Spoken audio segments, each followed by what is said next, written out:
नमस्कार, तारात्रा boys YouTube channel के अंदर आप सभी का बहुत बहुत स्वागत है। और आप हमारे चैनल पर नए हैं तो चैनल को लाल बटन दबाकर सब्सक्राइब ज़रूर करें। एनसीपी प्रमुख शरद पवार के द्वारा आज उनके आवास पर हुई बड़ी बैठक के बाद में एनडीए गठबंधन उद्धव ठाकरे की सरकार में बड़ी उलटफेर मचाने वाली खबरें सामने आ रही है। एक तरफ बीजेपी के नेताओं ने इस बात को लेकर दावा कर ठोक दिया कि आज शरद पवार के द्वारा की गई बैठक के अंदर शामिल हुए नेताओं में उद्धव ठाकरे की नेता या फिर समर्थन के अंदर एक भी नेता शामिल ना होने की वजह से अब दरार शुरू हो चुकी है महाराष्ट्र में एनडीए की सरकार को लेकर। यहां तक कि आपको बता दें कि महाराष्ट्र कांग्रेस के नेता नाना पटोले के द्वारा पहले से ही बड़ी बगावत के सुर तेज कर दिए उद्धव ठाकरे को लेकर। उद्धव ठाकरे ने भी कांग्रेस की पार्टी को लेकर बड़े तौर पर बयान देते हुए ये भी कहा कि जो सरकार अलग से चुनाव लड़ना चाहती है वो अलग चुनाव लड़ सकती है और फिर उसकी जिम्मेदारी होगी वापस लौटने की या फिर हारने की। उद्धव ठाकरे की सरकार को लेकर नाना पटोले कांग्रेस के नेताओं ने ये भी बड़े आरोप भी लगा चुके हैं कि महाराष्ट्र में कांग्रेस का वर्चस्व खत्म किए जाने की साजिश रच रही है शिवसेना उद्धव ठाकरे की सरकार। तो दूसरी ओर राजस्थान के अंदर कांग्रेस पार्टी को दोहरा झटका लगने की तैयारी में, यहाँ तक कि सीएम अशोक गहलोत के इस्तीफा देने की खबरें जल्द सामने आ सकती है। जहां पूर्व उप सीएम सचिन पायलट पिछले 20 दिनों से लगातार दिल्ली के अंदर बड़ी बगावत कर चुके हैं, लगातार उनको मनाने की कोशिश जारी है। यहाँ तक कि आज सचिन पायलट गुट के नेता और विधायक मीणा ने भी बयान देते हुए कहा कि अशोक गहलोत के खिलाफ में अब सचिन पायलट की बगावत तेज हो चुकी है। यहाँ तक कि कांग्रेस के नेताओं ने सोनिया गांधी को पत्र भी लिख चुके हैं और आज लेटर बम का बड़े तौर पर खुलासा हो चुका है सोनिया गांधी को लिखने का। उसी दौर के अंदर अब यूपी के अंदर सियासी उठापटक की खबरें शुरू हो चुकी है, जहां एक तरफ कांग्रेस पार्टी लगातार अपने अगले होने वाले चुनाव के अंदर अपना वर्चस्व को दबाने की कोशिश में जुटी हुई है, लेकिन कांग्रेस पार्टी को लगातार बड़े बड़े झटके दिए जा रहे हैं। उसी क्रम में महाराष्ट्र और राजस्थान की राजनीति के अंदर कांग्रेस पार्टी के लिए अब बड़ी चिंता बढ़ी हुई है। उद्धव ठाकरे जल्द बीजेपी पार्टी का फिर से दामन थाम सकते हैं। शिवसेना के नेता प्रताप सरनाइक ने भी अपने पत्र लिखकर उद्धव ठाकरे से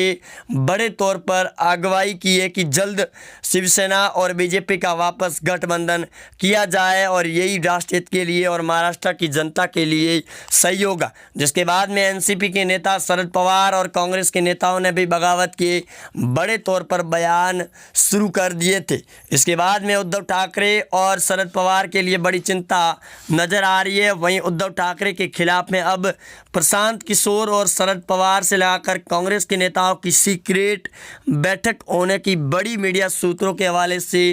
खबर सामने आ रही है, जिसकी वजह से उद्धव ठाकरे की इस बात की चिंता अब शुरू हो चुकी है कि आखिरकार उनकी सरकार को अब कैसे बचाया जाएगा। शरद पवार पहले से ही लगातार उद्धव ठाकरे को लेकर कई बड़े खुलासे और धीरे धीरे खुलकर वो सामने भी आ रहे हैं। यहाँ तक कि अब महाराष्ट्र अजीत पवार ने भी बयान देते हुए कहा कि उद्धव ठाकरे की सरकार फिर से जल्द शिवसेना पार्टी बीजेपी से गठबंधन भी कर सकती है। और प्रशांत किशोर के द्वारा हुई बैठक के बाद में शरद पवार ने बाला साहब ठाकरे के सिद्धांतों को उद्धव ठाकरे को याद दिला दिया, जिसके बाद में उद्धव ठाकरे के नेता संजय राउत और खुद उद्धव ठाकरे ने कांग्रेस से लगाकर एनसीपी की वो फटकार लगाते हुए भी बयान जारी कर दिए कि अगर सरकार उनके साथ में काम करना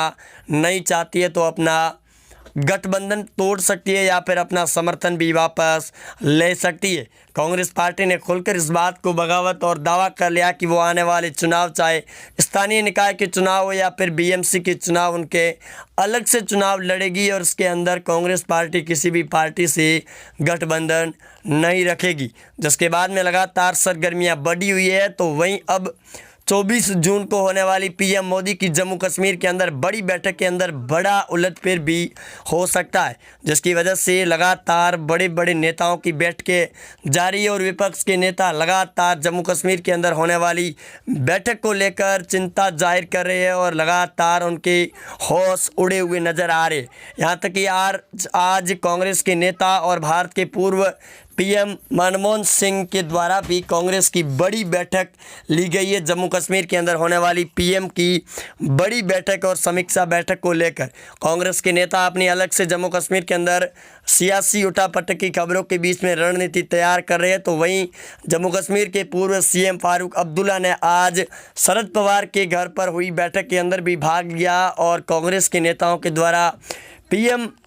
पूर्व पीएम मनमोहन सिंह के द्वारा हुई बैठक के अंदर भी वो भाग ले रही है। वहीं फारूक अब्दुल्ला ने कांग्रेस पार्टी से लगाकर महबूबा मुफ्ती ने भी बयान देते हुए कहा कि पीएम मोदी की होने वाली जम्मू कश्मीर की सर्वदलीय बैठक के अंदर भाग नहीं लेगी, क्योंकि जम्मू कश्मीर के अंदर फिर से करीबन 2 सालों बाद बड़ा उलटफेर फिर से होने जा रहा है। जहां आपको बता दें कि जम्मू कश्मीर के अंदर धारा 370 हटाए जाने के बाद में ये पीएम मोदी की बड़ी बैठक है 2 सालों के बाद में, जहां कुछ बड़ा उलटफेर भी हो सकता है, जिसको लेकर काफ़ी ज़्यादा चिंताएं लगाई जा रही है और कयास भी लगाए जा रहे हैं कि आखिरकार क्या कुछ होने वाला है जम्मू कश्मीर के अंदर होने वाली बैठक को लेकर। पीएम मोदी क्या कुछ नई बड़ी घोषणा करेंगे जम्मू कश्मीर की जनता को लेकर, जहाँ एक बार फिर से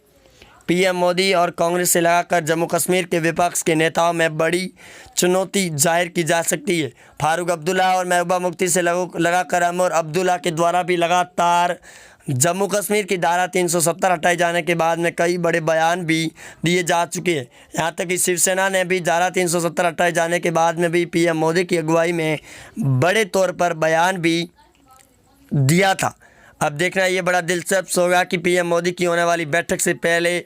महाराष्ट्र और राजस्थान की सियासी राजनीति के अंदर बड़ा उलटफेर मचलता है या फिर नहीं मचलता है। कांग्रेस पार्टी राजस्थान के अंदर पहले से ही बैकफुट पर आ चुकी है। यहाँ तक कि सचिन पायलट के द्वारा हो रही इस बगावत और सीएम पद की कुर्सी को लेकर काफ़ी ज़्यादा बदलाव नज़र आ रहा है। वहीं आपको बता दें कि कांग्रेस के नेताओं में लगातार अब सियासी उठापटक की खबरें लगातार जुड़ी हुई नज़र आ रही है और वहीं अब देखना इस बात के लिए बड़ा चिंता जाहिर होगा कि कांग्रेस पार्टी क्या कुछ नया अपना प्लेटफॉर्म तैयार कर पाती है या फिर नहीं कर पाती है, क्योंकि कांग्रेस को आने वाले 2022 यानी कि अगले विधानसभा के चुनाव में अपना फिर से दबदबा कायम करना है और इसी कड़ी के अंदर कांग्रेस पार्टी अपना